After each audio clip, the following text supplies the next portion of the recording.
Hello everyone! How are you all? Kumusta po? Since it has been requested many times, this video will be about updated guidelines for the month of October as of October 15. This is the arrival protocols in the Philippines. There were some changes recently last September, so I want to make sure that every one of us is updated. Now we have seen all over the world, even in the Philippines, that there have been many signs of gradual shift towards pre-pandemic normalcy. Yay, back to normal. Recently, beginning of this month, October 1, Canada lifted their COVID-19 border requirements for all travelers, regardless of citizenship, whether entering by land, air, or sea through Canada. So no need for proof of vaccination, no need for testing, no need for ArriveCan. Whilst in Thailand, they have also lifted all their COVID-19 restrictions for all foreigners. And in fact, they have even extended 15 days of stay for nationals, whether visa on arrival or visa free. In Japan, last October 11, finally, Japan has reopened its doors to tourists as COVID-19 curbs lifted. So independent travel to Japan is allowed. No need to get your bookings with an agency. You can travel to Japan independently. Meanwhile, in the Philippines, the Bureau of Quarantine issued an advisory on the updated entry, testing, and quarantine requirements for Filipinos, in which they have lifted the pre-departure test requirement for fully vaccinated Filipinos. With or without booster, basta fully vaccinated, hindi na kailangan ng test. This is only for Filipino citizens. How about One Health Pass? Currently, the update for One Health Pass is they have reviewed it, so we are expecting some changes on One Health Pass for the following days.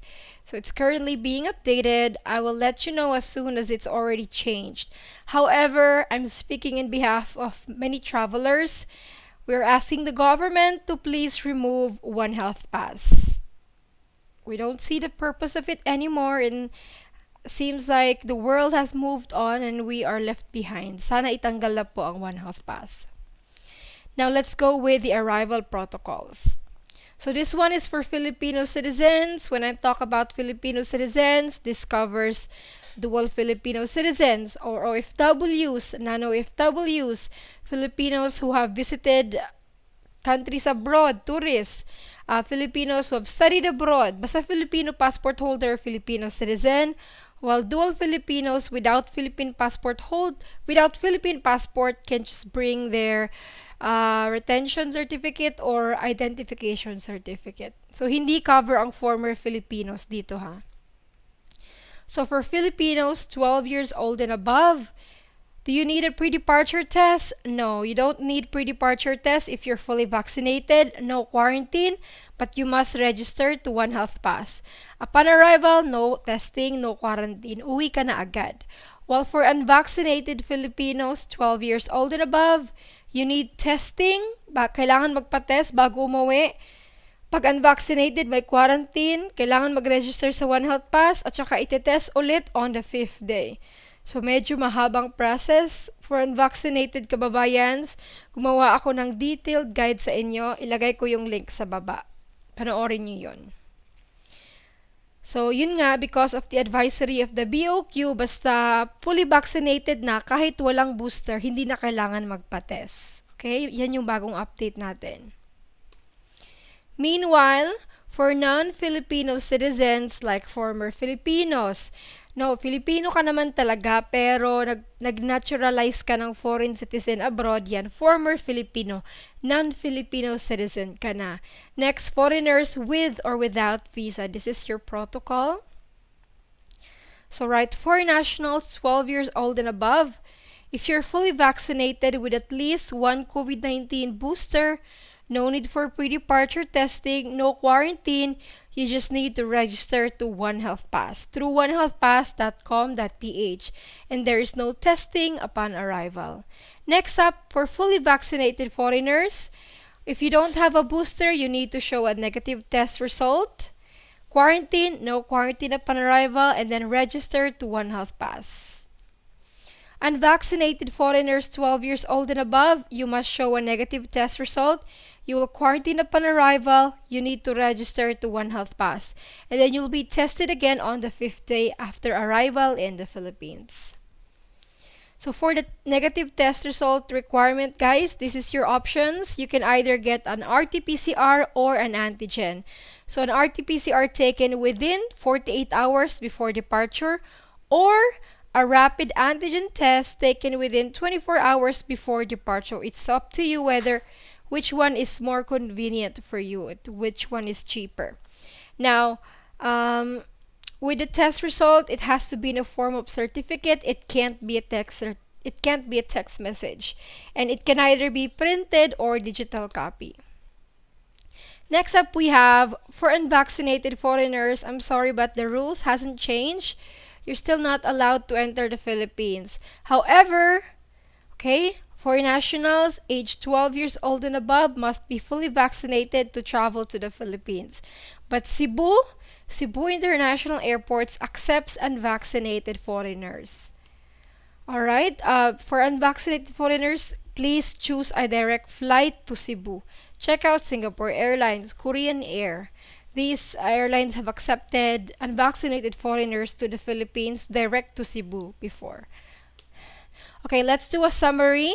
For fully vaccinated Filipinos, vaccination card lang at mag-register sa One Health Pass. Yan lang ang gagawin nyo. Make sure na may QR code kayo. Next up, we have unvaccinated Filipinos, negative test result, One Health Pass, barcode, and then kung hindi po kayo OFW, kailangan yung magpabook ng hotel for 5 nights. May lista po ng accredited quarantine hotel nasa description box. Pag OFW or dependent ng OFW at kasama kayo ng OFW mong kapamilya uuwi, libre pa rin ng government ang inyong quarantine. Basta OFW. For fully vaccinated former Filipinos or balikbayans, vaccination card, One Health Pass QR code. Remember, onehealthpass.com.ph is the website. If you don't have a booster, a negative test result. Furthermore, guys, if for former Filipinos, it would be handy if you bring your old Filipino passport or birth certificate. This is just in case the immigration officer asks for it, so you can avail balikbayan privilege. Foreign spouse marriage certificate. For the foreign child, birth certificate. Again, if you are a former Filipino or you're married to a Filipina or you are a child of a Filipina or former Filipino and you travel together to the Philippines, you can get balikbayan privilege. This gives you 1 year visa-free entry and stay in the country. And this is without a fee. As long as you're eligible, you will get it. Next up, we have for foreign nationals, fully vaccinated foreign nationals, just bring your vaccination proof. Your One Health Pass QR code, it can either be printed or on your phone, a return ticket or an onward ticket according to your allowable stay, and then if you don't have a booster, a negative test result. Now, if you're interested of skipping that negative test result requirement, get your booster.